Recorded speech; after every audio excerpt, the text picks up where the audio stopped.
Hello everybody, this is Darren Redmond from FHT Sports with another edition of Redmond's Wrap Up.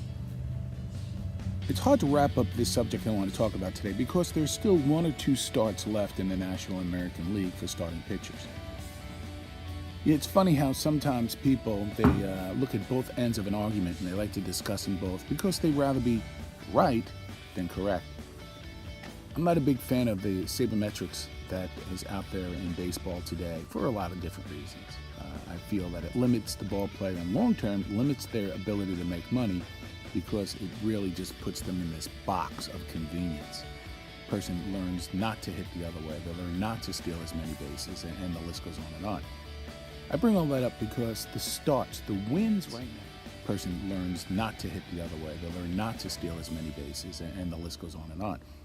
I bring all that up because the starts, the wins right now from starting pitchers have never been less important.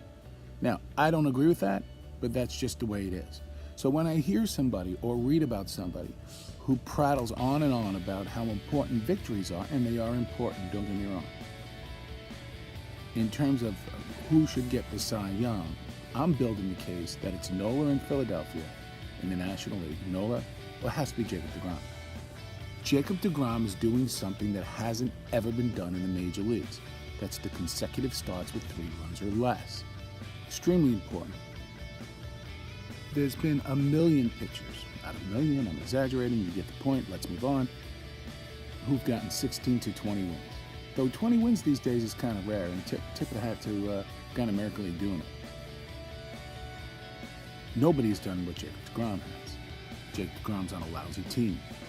Jacob deGrom has an ERA in the National League, number 1, of 1.74 with about 2 starts probably remaining, maybe 1. That is unheard of. Yes, he has a losing record. Look at the team he's on. That's what makes what Tom Seaver did so amazing. I've mentioned this before.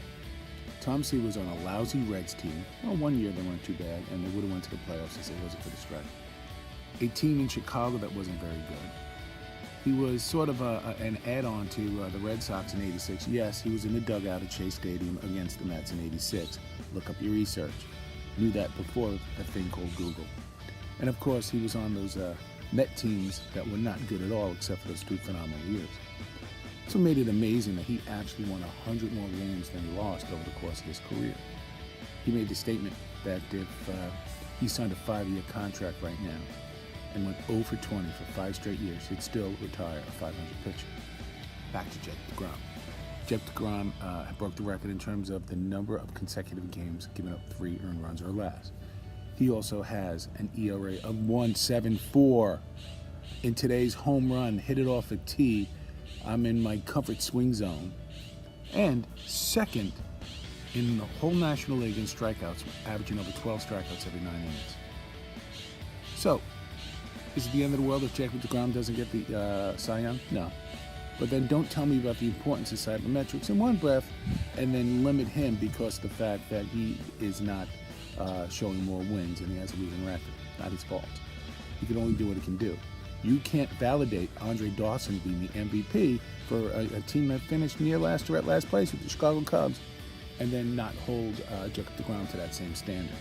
He's doing something that's never been done before. He's second in the National League in strikeouts. He's number 1 in ERA. Jacob deGrom should be the National League Cy Young Award winner if all things remain the same over his next couple of starts.